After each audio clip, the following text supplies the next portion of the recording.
मुख्यमंत्री का क्षेत्र है और तुष्टिकरण के बड़े आरोप लगे, सांप्रदायिक दंगे भी यहाँ पर। आरोप क्या है? प्रमाणित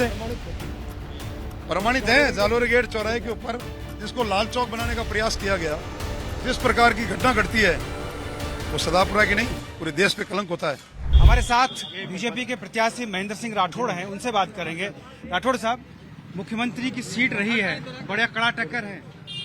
कड़ी टक्कर तो मुख्यमंत्री जी को है, क्योंकि ये चुनाव भारतीय जनता पार्टी का कार्यकर्ता और मोदी जी की गारंटी पे लड़ा जा रहा है, न कि कांग्रेस की उन गारंटियों पे जिसमें 10 दिन के अंदर कर्जा माफ कर दिया जाए, बेरोजगार भत्ता दिया जाए और 5 साल तक महिलाओं का उत्पीड़न हो और लगातार 19 बार पेपर लीक हो और सचिवालय के अंदर से जिस प्रकार की ईंटें पैसे जारी हो, मंत्रियों के घर पे ईडी की रेडें पड़ रही हो, तो ये तो राजस्थान की जनता के साथ सदापुरा की जनता चुनाव लड़ रही है। मुख्यमंत्री का क्षेत्र है और तुष्टिकरण के बड़े आरोप लगे, सांप्रदायिक दंगे भी यहाँ पर। आरोप क्या है? प्रमाणित है। जालोरी गेट चौराहे के ऊपर जिसको लाल चौक बनाने का प्रयास किया गया और जब राष्ट्रवादी व्यक्तियों ने विरोध किया कि स्वतंत्रता सेनानी जिन्होंने सादा देके अपने आप को, वहां एक तरफा प्रशासन ने जो कार्रवाई की, अच्छे व्यक्तियों को जिनके ऊपर पथराव हुआ, घर की संपत्तियों को हानि हुई, उनको 6 महीने बाहर रहना पड़ा।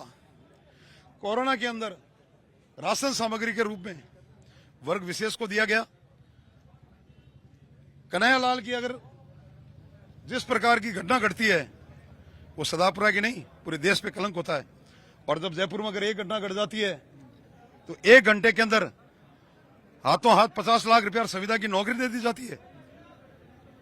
बॉम्बे ब्लास्ट की तर्ज के ऊपर जब जयपुर में ब्लास्ट हुए, सीरियल ब्लास्ट 2008 में, पैरोकारी नहीं किया जाए, बरी कर दिया जाए और कोरोना के अंदर लोगों को पानी हलक में नहीं आ रहा था और कई जगह रुअफ़ज़ा पहुंच जाए, तो तुष्टिकरण तो सामने नजर आ रहा है। अगर आप विधायक बनते हैं तो क्या प्राथमिकता है इस क्षेत्र के?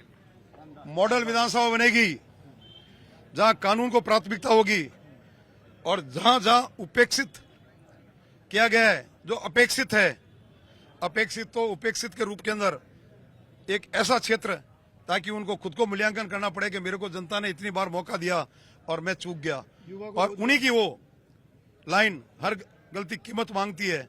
शायद वो उस वक्त आंकलन करेंगे कि गलतियां मैंने की और कीमत मुझे चुकानी पड़ी, क्योंकि 5 साल वाला जो कुंभ है, जनादेश जनता सिरोधाय है, जनता का निर्णय निश्चित रूप से भाजपा कमल के पक्ष होगा। एक आखिरी सवाल आपसे कर रहा हूँ। 156 सीटों की बात सीएम ने कही है, 2030 का विजन देख साहब, एक सीरियल आई थी, मैं भूल गया, बचपन में देखता था, पिछली लाइन मेरे को मालूम है, हसीन सपने लाल के। तो यदि अगर कोई व्यक्ति स्वतंत्र भारत का स्वतंत्र नागरिक और अगर कोई मुखिया हो, उसको कभी हसीन सपने नहीं देखने चाहिए, उसको त्याग तपस्या के साथ उसके लिए प्रयत्नशील होना चाहिए और उदाहरण नजीर पेश करनी चाहिए। यहाँ की नजीर 5 साल के अंदर हम देख चुके हैं। तो ये थे महेंद्र सिंह राठौड़, जिनका कहना था कि नजीर पेश करनी चाहिए थी, मुंगेरी लाल के हसीन सपने नहीं देखने चाहिए। जिस तरह की बात इन्होंने की, उन्होंने कहा कि तस्वीर हम बदल देंगे, अपेक्षित उपेक्षित की भी बात की गई। ये जो सीट है, सीट सीएम की सीट भी है, क्योंकि मुख्यमंत्री बने हैं वो कई बार यहीं से। सरदारपुरा की सीट हॉट सीट के अंदर गिनी जा रही है राजस्थान में, लेकिन बीजेपी के प्रत्याशी का कहना है कि इस बार हम इतिहास बदल देंगे।